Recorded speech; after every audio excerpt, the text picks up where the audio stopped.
dalkaygii dadku waa dadkaygii dalku waa dalkaygii dadku waa dadkaygii tuugayga noloshana ciidan uga dambeeyo inaan doorkan laytan duruufii dhacay baray tuugayga noloshana ciidan uga dambeeyo inaan doorkan laytan duruufii dhacay baray damaciya hinaasiyo dirqimaha noloshee damaciya hinaasiyo dirqimaha noloshee ninka taa dareensani dibow liqa candhuufta oo dibnaacee la raamsado ninka taa dareensani dibow liqa candhuufta oo dibnaacee la raamsado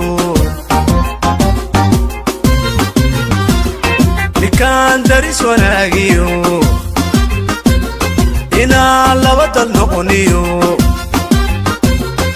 samuhu aanu deeqino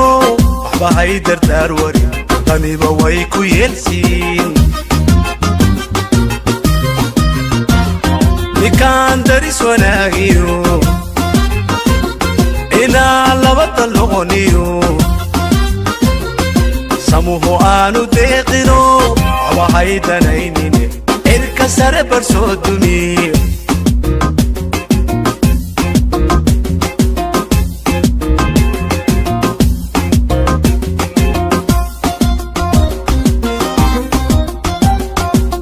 maanta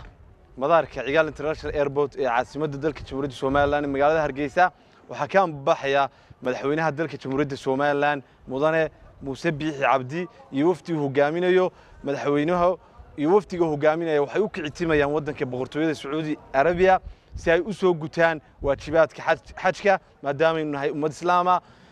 madaxweynaha waxa halka qaadi doonta diyaarad khaas ah oo looga soo diray wadanka boqortooyada Sacuudi Arabiya sidoo kale madaxweynuhu wuxuu ku safrayaa baasaboorka dalka jamhuuriyadda Soomaaliland oo taariikhda markii ugu horeysay ee madaxweyne dalka jamhuuriyadda Soomaaliland iyo wafdi hogaaminaya ay dalka Sacuudi Arabiya ay ugu kicitimaan iyadoo ay horena wadamo badan oo caalamka ay ugu kicitimi jireen baasaboorka dalkan laakiin waa markii ugu horeysay taariikhda maanta dalka Sacuudiga madaxweynaha iyo wafdigiisu marka ay gutaan waajibaadka xajkana waxay bilaabi doonaan kulamo ay la yeelan doonaan mas'uuliyiinta wadanka boqortooyada Sacuudi Arabiya kuwaas oo laga arisan doono cilaaqaadka iyo xiriirka qotada dheer ee ka dhaxeeya dalka jamhuuriyadda Soomaaliland iyo wadanka Sacuudiga arintani waxay muujinaysaa meeqaamka weyn ee dalka jamhuuriyadda Soomaaliland ay u muujiyeen dawladda Sacuudiga sidoo kalena waxay ka turjumaysaa siyaasadda arrimaha dibadda ee Soomaaliland oo muddooyinkii u dambeeyay xawliya ku soconaysay taasi oo dalka jamhuuriyadda Soomaaliland ay sii tarayso ama ay sii laban laabmayso wadamada xiriirka siyaasadeed iyo cilaaqaadku kala dhaxeeyo insha Allah ta'ala dhammaan shacabweynaha reer Soomaaliland baadina saxaafadda waxaan